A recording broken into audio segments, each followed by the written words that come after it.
Now we are going to work on coloring in our still life.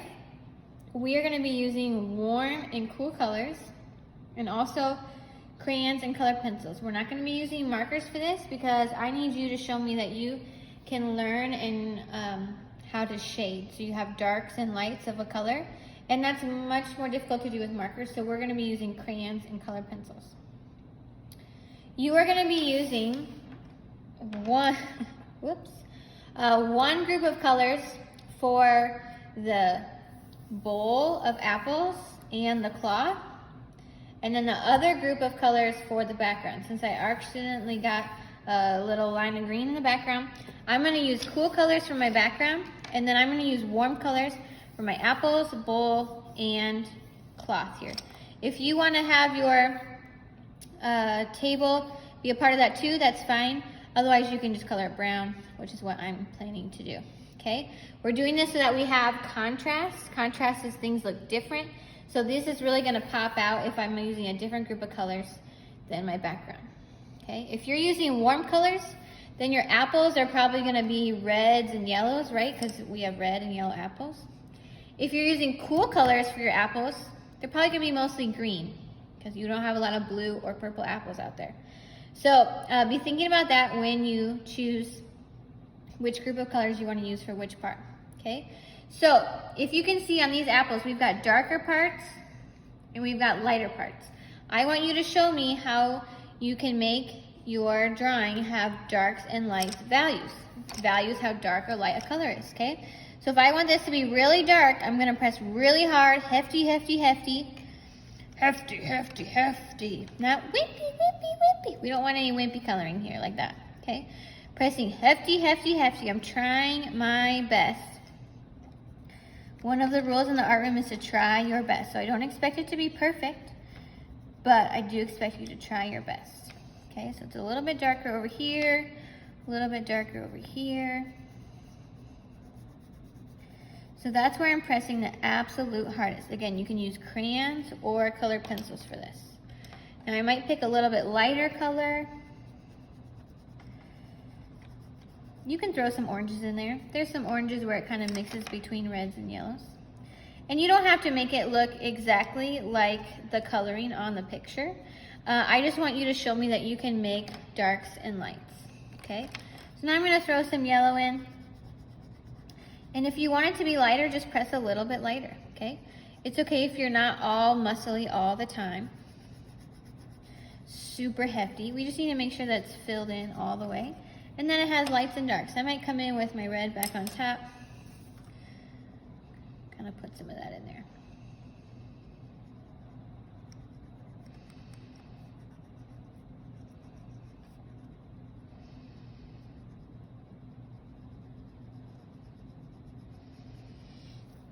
Okay, so you can see how on this apple, I made darks, mediums, and light values. I'm gonna have you pause here and do the rest of the apples either with all warm colors or all cool colors.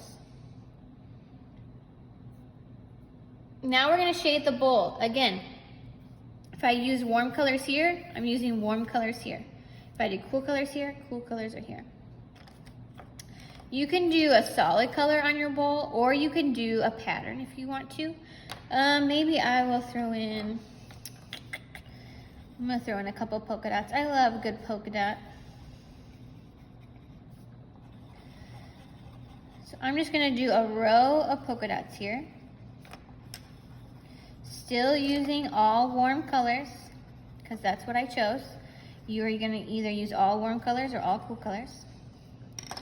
And now I'm gonna fill it in. I still want you to show value. Value is how light or dark a color is, by putting in some shading. Your bowl is gonna be darkest around the edges, so I'm pressing harder there. And then I'm just gonna ease up a little bit so it's a little bit lighter up here. A little bit darker right here on the edge. Then it lightens up just a little bit in the middle.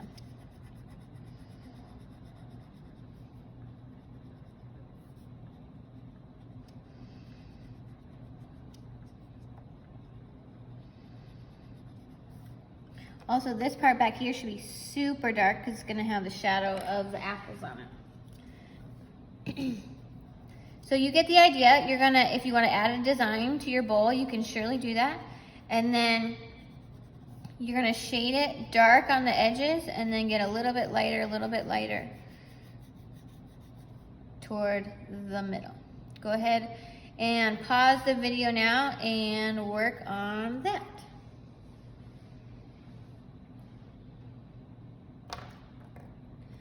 Now I'm going to show you how I want you to shade the cloth, okay? Again, still with warm colors or still with cool colors. We're not changing color groups yet. Now we are going to shade in the cloth. What I want you to do, this is going to be a little bit darker around any of these wrinkles that we put in. So you kind of push that really dark around each of the wrinkles and then get a little bit lighter. Same with the edges. It's going to be a little bit darker on the edges and then a little bit lighter in between to kind of connect all those spots. Darker.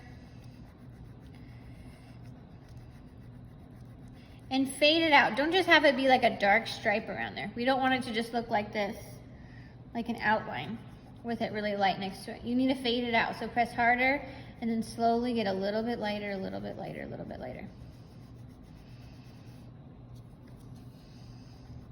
And it's probably going to be a little bit darker right around where the bowl sits on it because that's going to make like a shadow on there.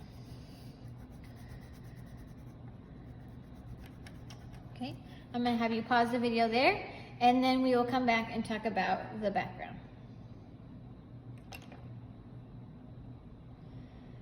Now we are going to work on the background. I used warm colors for my apples, my bowl, and my cloth. Now I'm going to switch to cool colors for my background. Our background is kind of like a wallpaper, so you want to kind of come up with some kind of pattern that you could have, excuse me, on your wallpaper background. You could do stripes, you could do zigzags, you could do flowers, whatever you'd like to do.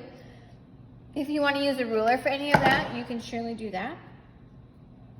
And you are going to be using the opposite color group that you used already before to color that in. So maybe I'm going to do, and try and use all three. Try and use some green, some purple, and some blue, please. Maybe I will do,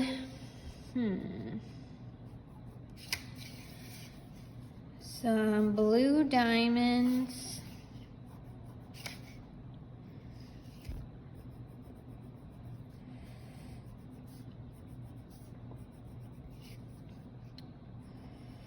Okay, so that's going to be my pattern. I'm going to do blue diamonds.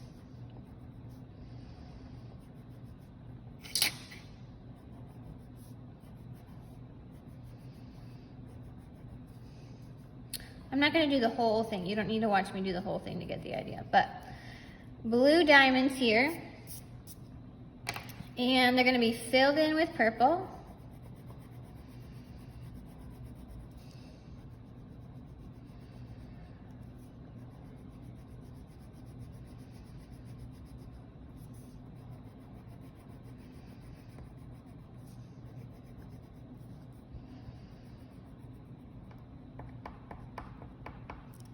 And then I'm just going to fill in all the space around them with green.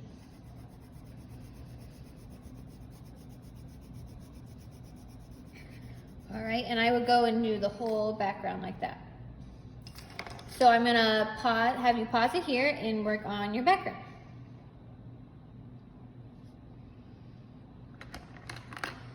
The last thing that you can work on is your table here. I'm just going to make mine brown. You can make yours however you want. I just want you to try to make it really dark right underneath where the blanket would be, the cloth, excuse me, and then a little bit lighter here on the front. Using whatever colors you would like. And you should have a beautiful masterpiece by the end. Make sure you're taking your time, coloring hefty, hefty, hefty, showing me different values, different lights and darks, and then using one group of colors up here and one group in the back.